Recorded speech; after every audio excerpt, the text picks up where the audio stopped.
Faith Umar. As a founder and as an entrepreneur, one of the prevailing or major challenge that you experience is in building up the right team, especially at the instance of your business. A founder as an entrepreneur, most times you're faced with difficulties of capital, right? Having enough or sufficient capital to be able to onboard the right talents that you need for your team. And in most cases, especially if it's a business that is centered around tech, these talents are quite expensive. So in this particular episode, I'm going to be telling us or giving us some few tips on how we can hire expensive talents but without actually paying so much. So cost-effective ways of getting expensive or quality talent on board your team. We're going to start with the first point, which is what I have called bootstrapping with influence. As a founder, as an entrepreneur, you have a vision for your business. Whatever it is that is your brainchild, be it a product or a service, it's something that offers solution, all right, to your market or to your environment. And as such, it makes you a business leader. It simply means by which you can be able to, with the talents you have around you, young folks you have around you, sell your vision to people of interest in the same vertical with you, or might not even be in the same vertical with you.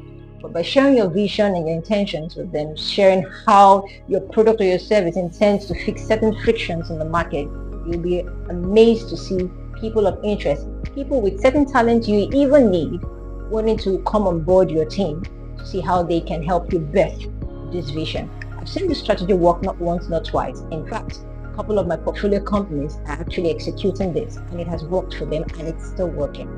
So talk to people about your vision, people that have similar interests, and then get their responses.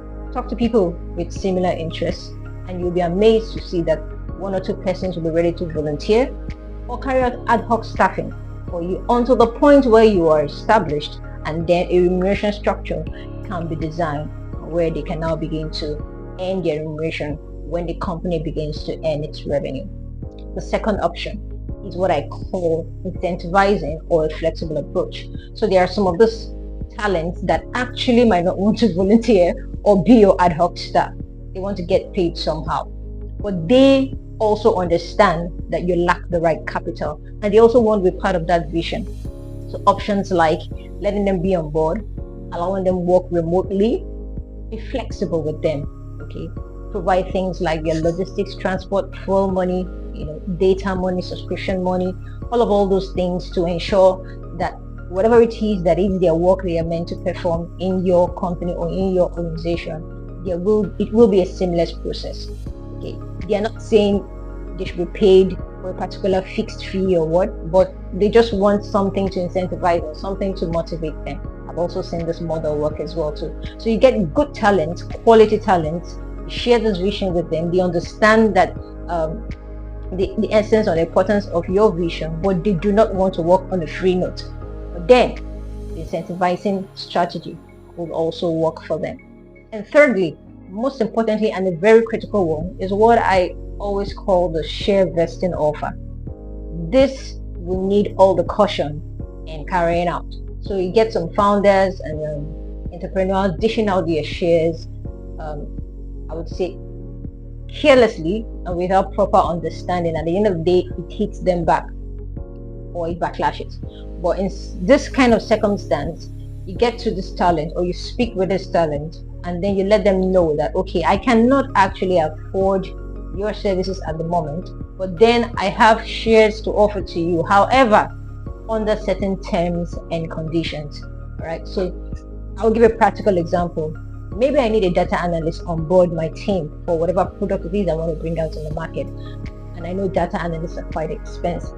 I go talk to a data analyst, okay, and then he agrees or she agrees to come on board with the understanding that I do not have the required capital or the required finance to be able to fund his services. And then I offer him equity, but on the ground that, or I give him, let's say I give him a 5% equity. I tell him, you work for me for a particular number of years, maybe a year or two, the beginning years of the company, all right? By the time you work for a year, of course, with certain milestones and targets set down, once you achieve those milestones and targets at the first year, 2.5% of your shares vests. And of course, that means it comes to life, it becomes substantial for him. So now there's another 2.5% of the equity that is still lingering, or that has not vested. And when he works for the remaining or the remainder 1 year of that timeline that we have agreed, the remaining 2.5 vests. And so then at the end of 2 years, after he has worked and delivered all of his deliverables, met all of his KPIs, the complete 5% now vests in this particular talent. Of course, all of this must be done under certain terms and conditions that should be advised properly by your legal or your corporate attorney.